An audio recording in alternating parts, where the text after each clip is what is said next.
Assalomu alaykum qadrli yurtdoshlar, Kazan shahrida yurgan aka-ukalar, Rossiyada yurgan aka-ukalarimiz. Kazan shahrida Farg'onaning Chimyonidan bir akamiz davleniyalari chiqib, yiqilib, issiq temir do'stiga yiqilib, insult ushlabdilar.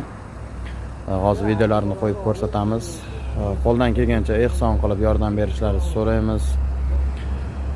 Больница uchun 8800 so'mdan kuniga to'lashyapti ekan, oilalari sherda ekan.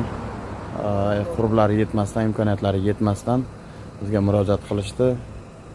Alloh yo'lida ehson qilsalar, uni ajrini Alloh beradi hammaga. Qo'ldan kelgancha yordam beringlar. Bu mashinniklik emas, yolg'on narsa emas. Karta raqamlarini yozib qoldiramiz. Bu faqat mana shu 2026-yil 5-maygacha yig'iladigan ehson. Undan keyiniga mabodo videolarimizni boshqa kanallarda, boshqa Telegram kanallarida ko'rib qolsanglar, bu narsa yolg'on bo'ladi. Faqat 2026-yil 5-maygacha yig'iladigan ehson aka-ukalar.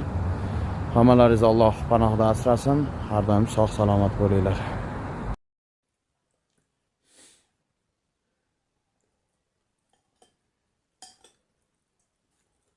Yo'ldan nasib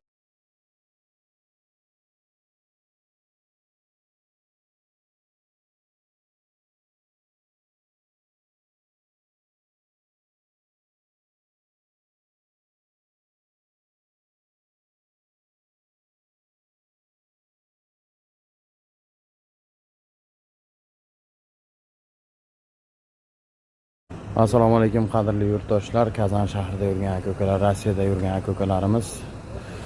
Kazan shahrida Farg'onaning Chimyonidan bir akamiz davleniyalari chiqib, yiqilib, issiq temir do'stiga yiqilib, insult ushlabdilar. Hozir videolarini qo'yib ko'rsatamiz. Qo'ldan kelgancha ehson qilib yordam berishlaringizni so'raymiz. Больница uchun 8800 so'mdan kuniga to'lashyapti ekan, oilalari sherda ekan.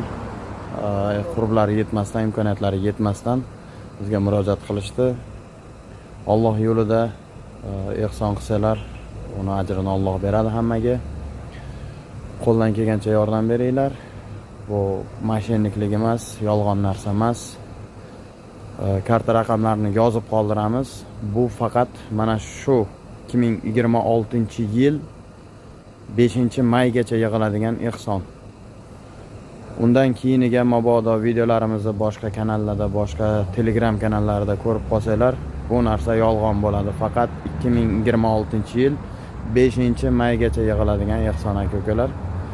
Hammalaringizni Alloh panohida asrasin. Har